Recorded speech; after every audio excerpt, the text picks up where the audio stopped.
नमस्कार दोस्तों, Lakshyakar motivations channel में आपका हार्दिक स्वागत है। दोस्तों, भगवत गीता में मन को शांत करने के अद्भुत उपाय बताए गए हैं, जिन्हें अपनाकर हम अपना जीवन साकार कर सकते हैं। इस वीडियो को पूरा देखिए और श्री कृष्ण के विचारों में डूब जाइए। आपको निश्चय ही परम शांति का साक्षात्कार होगा। भगवत गीता को जीवन में अपनाने से हर व्यक्ति की परेशानी दूर हो जाती है। भगवान श्री कृष्ण ने गीता के माध्यम से बताया है कि मनुष्य के मन की शांति कब खत्म होने लगती है। भगवत गीता ऐसा महान ग्रंथ है जो मनुष्य को जीवन जीने का सही ढंग बताता है, साथ ही जीवन की समस्याओं का समाधान भी करता है। भगवत गीता संपूर्ण जीवन दर्शन है और इसका अनुसरण करने वाला व्यक्ति सर्वश्रेष्ठ होता है। यह मनुष्य जीवन के लिए बहुत ही उपयोगी ग्रंथ है। भगवत गीता में दी गई शिक्षाओं को अमृत तुल्य माना जाता है। भगवान श्री कृष्ण अपने ज्ञान से अर्जुन के मन की दुविधाओं को दूर करते हैं। गीता में दी गई शिक्षाएं आज भी प्रासंगिक है और हर व्यक्ति को इस ग्रंथ का अध्ययन अवश्य करना चाहिए। भगवत गीता का महत्व इसलिए भी अधिक है क्योंकि यह केवल सन्यासियों ही नहीं बल्कि ग्रस्त लोगों के लिए भी समुचित ज्ञान उपलब्ध कराती है। भगवान श्री कृष्ण के वचन सर्वोच्च सत्य के रूप में स्वीकार करने योग्य हैं। इसमें किसी भी बात पर संदेह करने की कोई आवश्यकता नहीं है। कई बार जब हम कोई नियम पढ़ते हैं तो सोचते हैं कि वे सच है या नहीं। भगवत गीता के साथ ऐसा कभी भी नहीं होता। यह लौकिक संसार के लिए आश्चर्यजनक है कि श्री कृष्ण ने जो कुछ कहा है वह इतना सटीक सत्य कैसे है। सत्य जानने से मन को निश्चित शांति मिलती है। हमारे शरीर में 5 ज्ञानेंद्रियां और 5 कर्मेंद्रियां होती है। मन को 11वीं इंद्रिय कहा जाता है, जो ज्ञानेंद्रियों और कर्मेंद्रियों के बीच नियामक का काम करता है। ये इंद्रियां और मन इस संसार को भोगने के साधन है। इनको केवल ज्ञान और कर्म के साधन मानना सर्वथा अनुचित है। संसार का सुख भोगने में मन विचार और कल्पना के द्वारा भी सहायता करता है।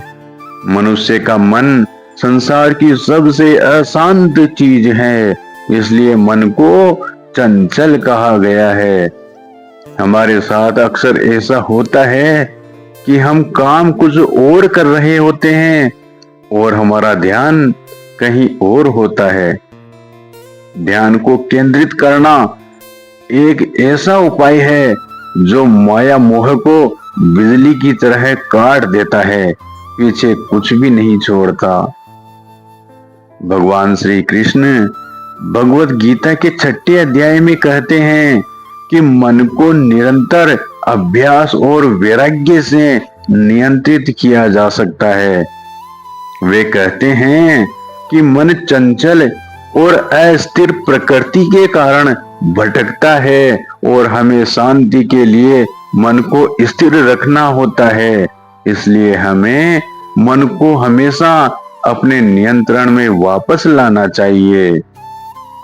मन की शांति और ज्ञान की प्राप्ति के लिए भगवत गीता का निरंतर पाठ करना चाहिए।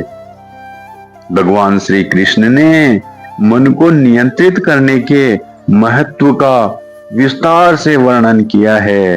मन को वश में करके मनुष्य जीवन में पूर्ण सिद्धि प्राप्त कर सकता है। मन के नियंत्रण के बिना जीवन में शांति और आनंद की प्राप्ति नहीं हो सकती है।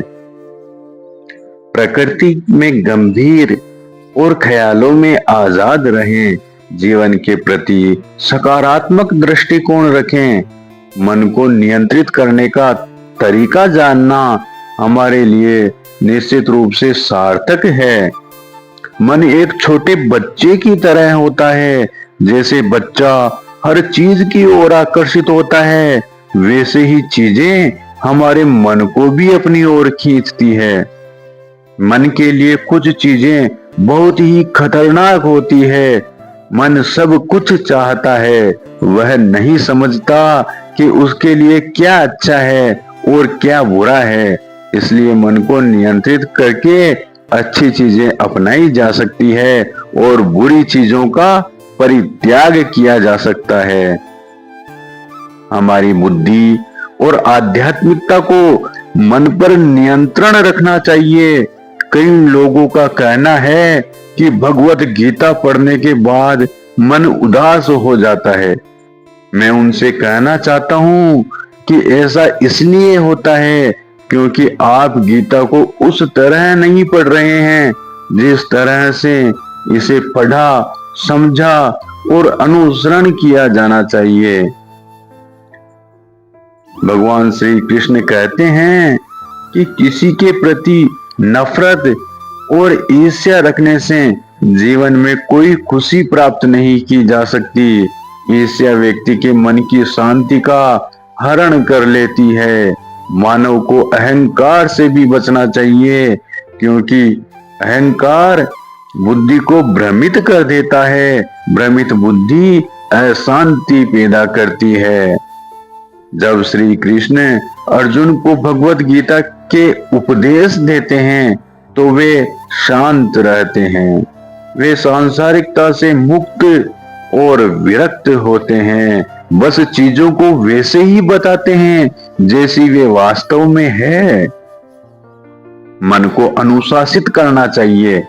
इसमें वैराग्य सहायक होता है क्योंकि अगर हम यह समझते हैं कि व्यक्तित्व का वास्तविक आनंद भौतिकता से नहीं है बल्कि कृष्ण के साथ प्रेम पूर्ण संबंध से आता है, तो हम भौतिकता की खोज के सभी दबावों से दूर हो सकते हैं। वैराग्य का अर्थ यह नहीं है कि आप सब कुछ छोड़कर जंगल में चले जाएं। वैराग्य का सच्चा अर्थ यह है कि आप जो काम कर रहे हैं उसका नतीजा क्या निकलेगा, उसकी चिंता बिल्कुल भी ना करें। ऐसे हम अपने मन को नियंत्रित कर सकते हैं।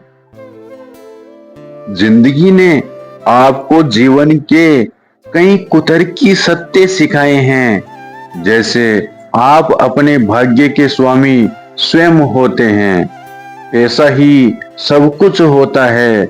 लेकिन जब आप भगवत गीता पढ़ते हैं तो आपको परम सत्य का ज्ञान होता है। भगवत गीता के अद्भुत और विश्वव्यापी दर्शन स्नान करने से मन को संतुलित किया जा सकता है। इसकी तुलना में हमारा आधुनिक विश्व और उसका साहित्य कुछ भी नहीं है।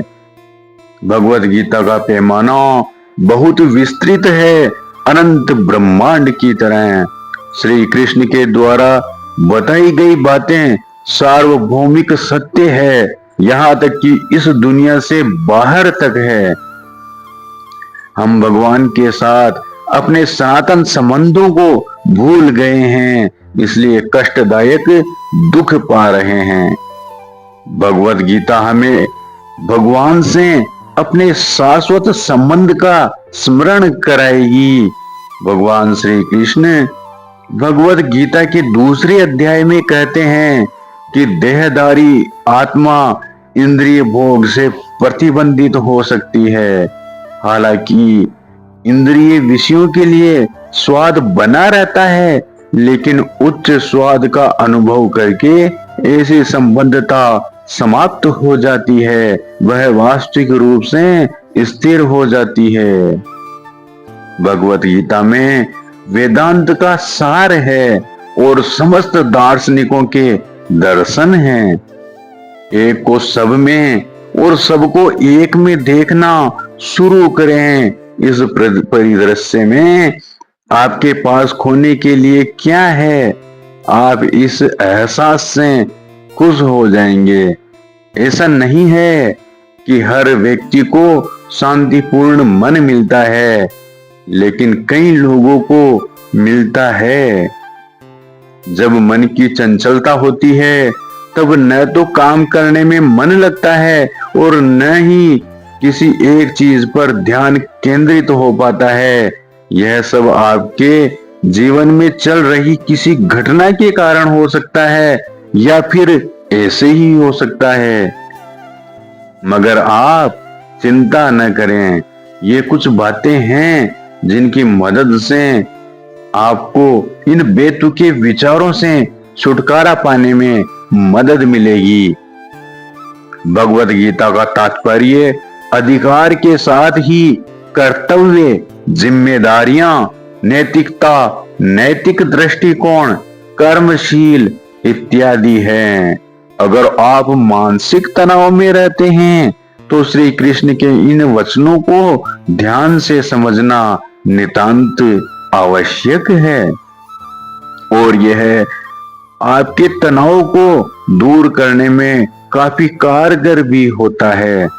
अज्ञात भय या असुरक्षा की भावना होने पर श्रीमद् भागवत गीता अंधकार में उजाले का काम करती है।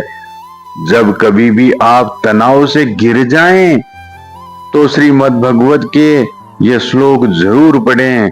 आपको निश्चय ही हर सवाल का जवाब मिल जाएगा।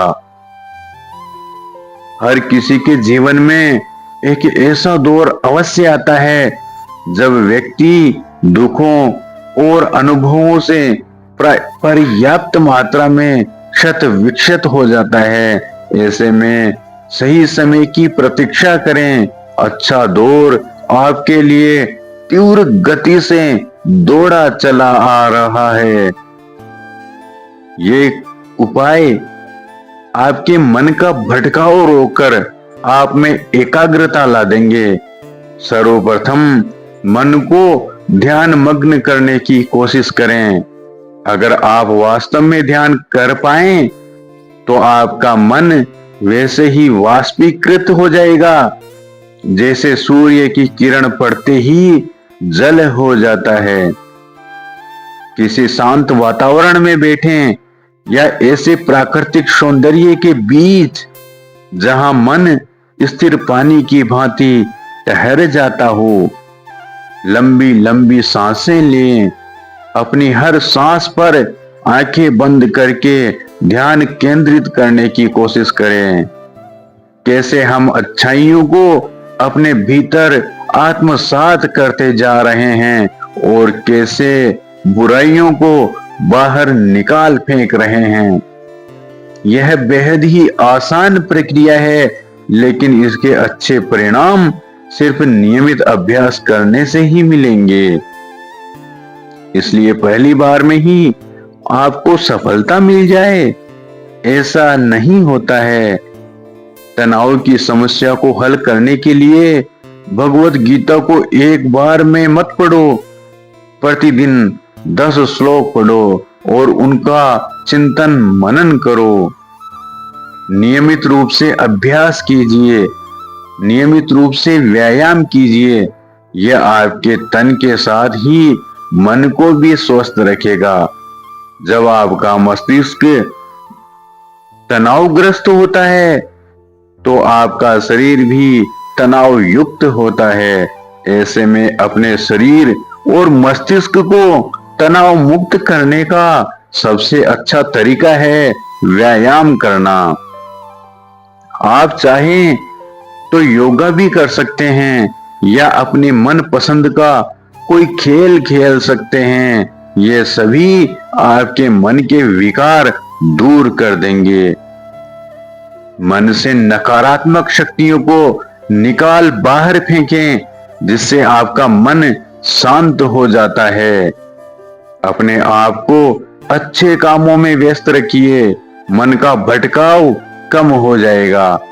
किसी ने सही कहा है, खाली दिमाग शैतान का घर होता है और यह बात पूरी तरह से सत्य है। आपने खुद भी यह महसूस किया होगा कि जब आपके पास कोई काम नहीं होता है तो मन में उल्टे सीधे विचार आने लगते हैं जो आपको परेशान कर देते हैं। इसलिए अपने लिए एक व्यवस्थित दिनचर्या बनाएं और दृढ़ संकल्पित होकर के उसका पालन करें। भगवान श्री कृष्ण संयम से जीवन जीना सिखाते हैं। वे कहते हैं कि मनुष्य को अपनी बोली, खाना, सोना, इन सभी चीजों में संयम बरतना चाहिए, तभी एक संतुलित जीवन जिया जा सकता है। अपने आप को संयमित रखने और अपने मानसिक स्वास्थ्य के लिए नियमित रूप से व्यायाम करने के लिए समय निकालें, अच्छी नींद लें। इससे आपको जो असाधारण उपलब्धि मिलेगी जो आपने पहले कभी नहीं पाई होगी। मनुष्य तनाव में क्यों रहता है? तनाव उम्मीद और वास्तविकता के बीच बेमेल होने और बहुत ज्यादा सोचने की वजह से होता है। भगवत गीता के अध्ययन से यह प्रवृत्ति जल्द ही दूर हो जाएगी। संगीत सुनने से मन को शांति मिलती है। जो व्यक्ति संगीत प्रेमी है उस पर संगीत का बहुत ही सकारात्मक असर पड़ता है। संगीत मनुष्य को न केवल शांत बल्कि स्वस्थ और सकारात्मक भावों से युक्त भी रखता है। मनुष्य पर संगीत की सकारात्मकता का प्रभाव उनके शांत मन से परिलक्षित होता है। अतः यह कहना सही होगा कि संगीत मन को शांत रखता है। और वे व्यक्ति जिन्हें संगीत से बिल्कुल भी प्रेम नहीं हो तथा वे संगीत को केवल शोर मानते हो, उन पर संगीत का सकारात्मक असर नहीं होता है। विचारों से दूर मत भागिए। अच्छे बुरे विचार सबके मन में आते हैं। अगर आप इन्हें मन से निकालने की कोशिश भी करेंगे तो भी आप इन्हें अपने मन से नहीं निकाल पाएंगे, बल्कि ऐसे में यह आपको और परेशान कर देंगे।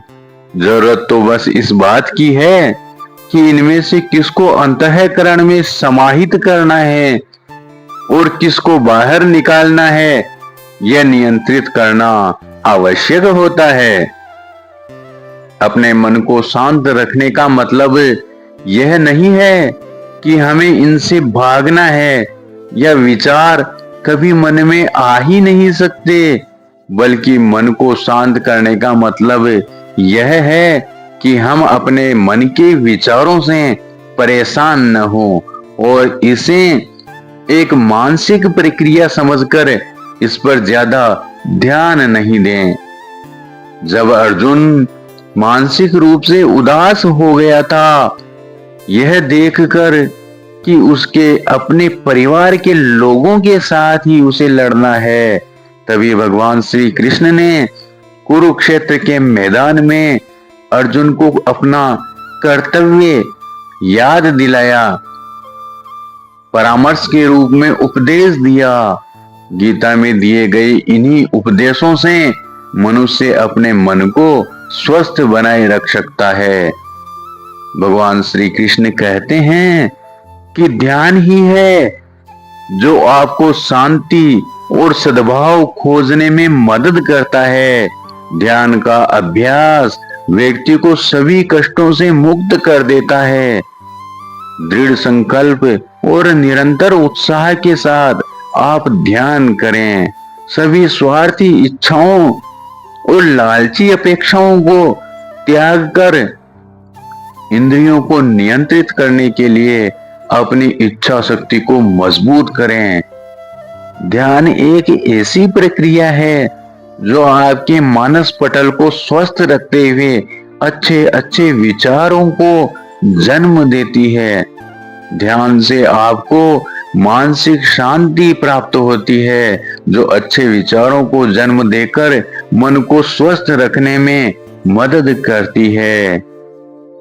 भगवान श्री कृष्ण कहते हैं कि योग है कर्मसु कौशलम, अर्थात व्यक्ति कर्म तो करे लेकिन बंधन में नहीं बंधे। योग व्यक्ति को मुक्ति के मार्ग पर ले जाने के कई रास्ते बताता है। इसमें कर्म योग, ज्ञान योग, भक्ति योग भी है। श्री कृष्ण के उपदेश व्यक्ति के मन पर जमी धूल को साफ करने का कार्य करती है। जब खाली बैठे हों तो श्वास के आवागमन के साक्षी बने, श्वास के साथ चलें, गलत विचार समाप्त होने लगेंगे। आपको गीता के कई संस्करण, टिप्पणियां, उनका अध्ययन करना होगा। अमृत तुल्य भगवत गीता को जीवन के अनुभवों से छानना होगा, चिंतन और मनन करना होगा, सिद्धांतों को क्रिया के द्वारा परखना होगा। श्री कृष्ण से जुड़ना ही एक तरीका है, और यदि किसी व्यक्ति की तरंग धैर्य उस जुड़ाव को समायोजित कर सकती है तो स्वाभाविक रूप से उसका मन शांत हो जाएगा। भगवान श्री कृष्ण सा तीनों लोकों में कोई नहीं है। वे परिपूर्ण, सुंदर और शाश्वत हैं। जब हम ऐसी ही प्राकृतिक घटना को देखते हैं तो यह मन को शांत कर देती है। पूर्णता और सुंदरता आकर्षक होती है, इसलिए हम हमेशा उनकी तलाश में रहते हैं। अगर एक प्राकृतिक घटना पूर्णता और सुंदरता की तलाश करने वाले मन को शांत कर सकती है तो श्री कृष्ण के शब्द कितने अधिक शांत करेंगे, इसकी कल्पना करना भी असंभव है। गीता का पाठ करने से हमें ज्ञान अवश्य मिलेगा। भगवान का ज्ञान होने से हमारा विश्वास बढ़ेगा और विश्वास से श्रद्धा उत्पन्न होगी, भगवत प्रेम में वृद्धि होगी। जब भगवत प्रेम बढ़ेगा तब मन में शांति अवश्य मिलेगी। गीता के माध्यम से जब हमें ज्ञान हो जाएगा कि यह शरीर नश्वर है, आत्मा तो अजर अमर है, तब हमारा मृत्यु से भय भी समाप्त हो जाएगा और शांति मिलेगी। भगवान श्री कृष्ण योग का महत्व बताते हुए कहते हैं, योगस्थः कुरु कर्माणि संगम त्यक्त्वा धनंजय सिद्धय सिद्धयो समो भूत्वा समत्वम योग उच्यते। अर्थात सफल और असफल होने की आसक्ति त्याग कर समभाव होकर अपने कर्मों को करो। इस समता की भावना को ही योग कहा जाता है। श्रद्धावान लभते ज्ञानम तत्परः संयतेन्द्रिय ज्ञानम लब्ध्वा पराम शांतिम चेणादि गच्छति। भगवान श्री कृष्ण कहते हैं कि हे पार्थ, ईश्वर में श्रद्धा रखने वाले लोग अपनी इंद्रियों को वश में करके ज्ञान के लिए उपलब्ध होते हैं और ऐसे ज्ञानी पुरुष परम शांति को प्राप्त करते हैं। भगवत गीता सुव्यवस्थित कथन है जो मानव जाति को अलौकिक मूल्य प्रदान करता है। भगवत गीता जीवन की समस्याओं को पहचानते हुए उनके लिए व्यवहारिक समाधान प्रदान करती है। हमारे लिए यह जानना हमेशा सुकून देने वाला होता है कि हम जिस भी विकट परिस्थिति में हैं उससे बाहर निकलने का कोई न कोई रास्ता जरूर है और यही हमें खुशी देने वाली है। भगवत गीता समझने के लिए अलग मानसिकता और ज्ञान के स्तर की आवश्यकता होती है। अधिकतर व्यक्ति इसे एक बार में नहीं समझ पाते, लेकिन निरंतर भगवत गीता के पाठ करने से कोई भी व्यक्ति इससे आसानी से ज्ञान प्राप्त कर सकता है। भगवत गीता आपको भीतर से मौलिक रूप में बदल देगी। यह आपको सभी अधूरी सत्य अवधारणा को मिटा देगी। इसका सत्य आपको भीतर से झकझोर कर देगा। धीरे धीरे जैसे जैसे आप आगे बढ़ेंगे, आपको एहसास होगा कि आपके अंदर प्रेम, समर्पण और समझ की एक अद्वितीय भावना विकसित हो रही है। भगवत गीता अशांति के समुद्र में शांति का एक द्वीप है। यह एक ऐसा ग्रंथ है जो मनुष्य के मानसिक स्वास्थ्य के साथ ही सभी पहलुओं पर भी बात करता है। भगवान श्री कृष्ण कहते हैं कि आप जो भी हैं, जैसे भी हैं, उसके साथ सहज रहना सीखें। दुनिया की परवाह किए बिना अपने कर्तव्यों का पालन करने और सतमार्ग पर चलने के लिए तत्पर रहें। बहाना बनाकर अपने कर्तव्यों को अनदेखा न करें, नहीं तो अंत में आपको असंतोष मिलेगा। किसी और की जिंदगी जीने की कोशिश मत करें। उसके पास उपलब्ध संसाधनों के हिसाब से वह अपनी जिंदगी जी रहा है। आप अपने जीवन का आनंद लो और जी भर के जियो। आपका जीवन आपका अपना है, इसकी सराहना करना सीखें।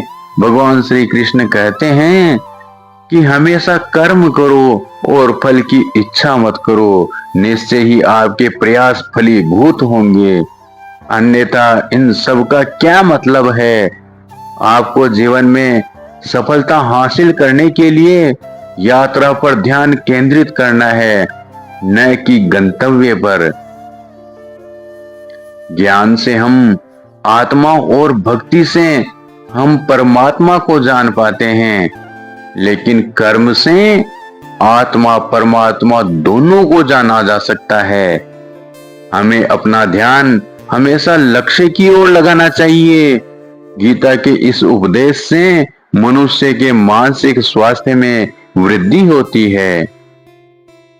श्री कृष्ण के शब्द मन को आश्वस्त करने वाले हैं। वे विकल्प उपलब्ध कराते हैं और व्यक्ति को निर्णय लेने के लिए स्वतंत्र कर देते हैं। वे कहते हैं कि क्या सबसे अच्छा है। वे अन्य चीजों की रूपरेखा तैयार करते हैं ताकि किसी को भी अलग थलग महसूस न करना पड़े। मानसिक स्वास्थ्य को स्वस्थ एवं प्रसन्न चित्त रखने के लिए मन को नियंत्रित रखना भी बहुत जरूरी होता है। श्री कृष्ण कहते हैं कि मन एक नन्हे बच्चे की तरह है। बच्चा हर चीज की ओर आकर्षित होता है। बुद्धि और आध्यात्मिक शक्ति से मन को नियंत्रित किया जा सकता है। मानसिक स्वास्थ्य मन की एक अवस्था है। निरंतर अभ्यास और वैराग्य से मन को जीता जा सकता है। बीते कल की और आने वाले कल की चिंता मत करो, क्योंकि जो होना है वह होकर रहेगा और जो होता है अच्छा ही होता है। इसलिए वर्तमान का आनंद लो। हमारी नित्य प्रतिदिन की समस्या को खत्म करने में श्रीमद् भगवद गीता का योगदान अतुलनीय है और इन सभी उपदेशों को जीवन में अमल करने से मानसिक शांति भी प्राप्त होती है। भगवत गीता का चमत्कार यह है कि इसमें जीवन के ज्ञान का सुंदर प्रकटीकरण है, जो दर्शन को धर्म के रूप में विकसित करने में सक्षम बनाता है। यह एक स्वाभाविक बात है कि हिंदू कहलाने वाले लोग भगवत गीता की सराहना करेंगे, लेकिन यह सत्य नहीं है। भारत के बाहर भी कई बुद्धिजीवियों को भगवत गीता पढ़कर मानसिक शांति मिली है। राल्फ वाल्डो इमर्सन कहते हैं कि मैं भगवत गीता की बदौलत एक शानदार दिन का हकदार हूँ। यह किताबों में सबसे पहली किताब थी। ऐसा लगता था जैसे कोई साम्राज्य हमसे बातें कर रहा हो। न छोटा बल्कि बड़ा, शांत, सुसंगत, एक पुरानी बुद्धि की आवाज जिसने दूसरे युग और जलवायु में उन्हीं सवालों पर विचार किया था जो हम आज फेस कर रहे हैं, और इस तरह उन्हीं सवालों का निपटारा किया था जो हमें परेशान करते हैं। भगवत गीता पढ़ते समय कई लोग उदास और बेचैन हो जाते हैं, क्योंकि कई सालों से उनका सीखा हुआ अस्पष्ट और अधूरा ज्ञान इस नवीन ज्ञान के अद्भुत प्रभाव से विचलित हो जाता है। आप संवेदी वस्तुओं, इच्छाओं और अपेक्षाओं द्वारा नियंत्रित होते हुए बढ़ते हैं, जबकि भगवत गीता आपको उन पर नियंत्रण करने के लिए कहती है। इससे कोई त्वरित समाधान नहीं मिलता है। आप सीखते हैं कि आपको अपनी इंद्रियों पर नियंत्रण रखना है, सभी तथ्यों में मध्यम मार्ग का अनुसरण करना है, श्री कृष्ण के प्रति समर्पण करना है और वह सब कुछ त्याग देना है जो आपको ईश्वर से अलग करता है। यह बहुत ही कठिन कार्य है। आप तत्काल समाधान चाहते थे, इसके बजाय आपको एक परिपूर्ण जीवन पथ मिलता है।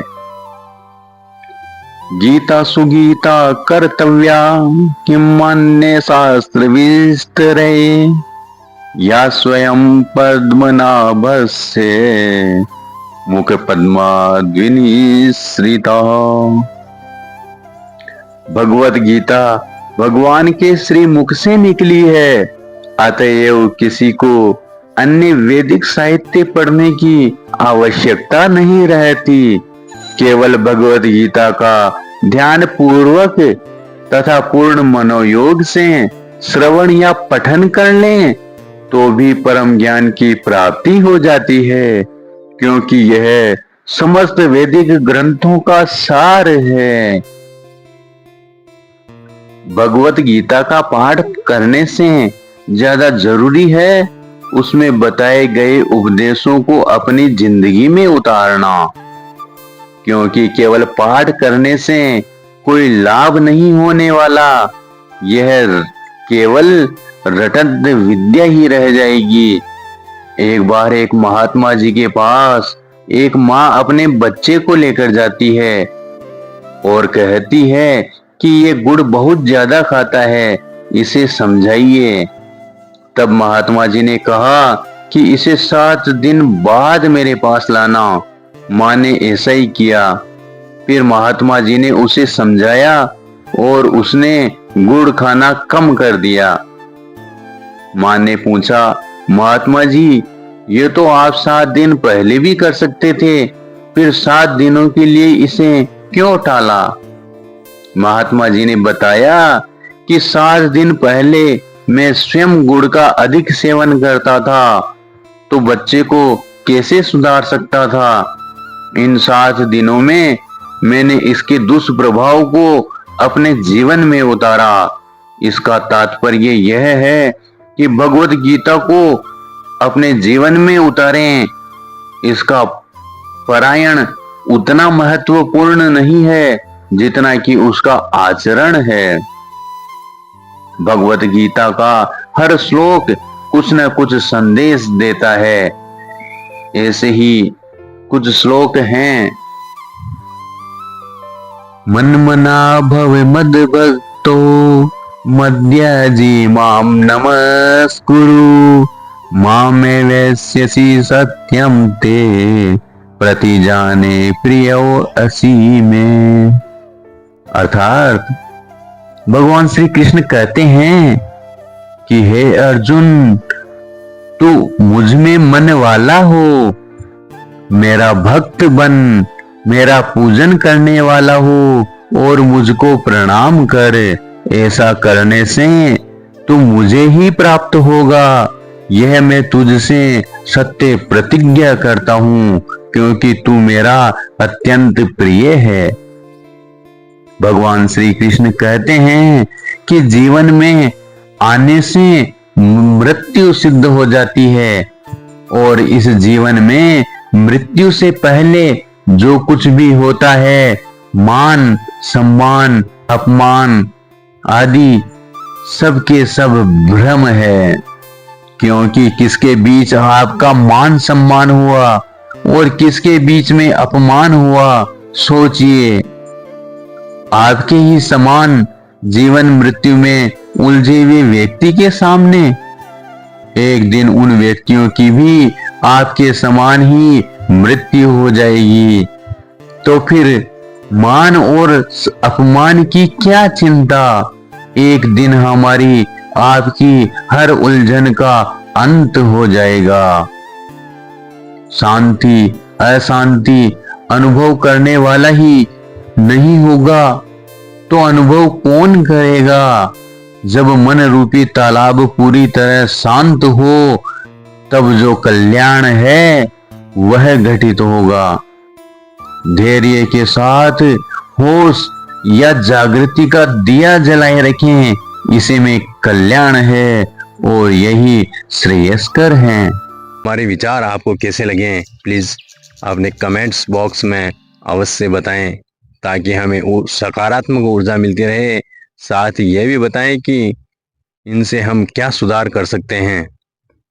वीडियो पूरा देखने के लिए धन्यवाद। कृपया लाइक और सब्सक्राइब जरूर करें।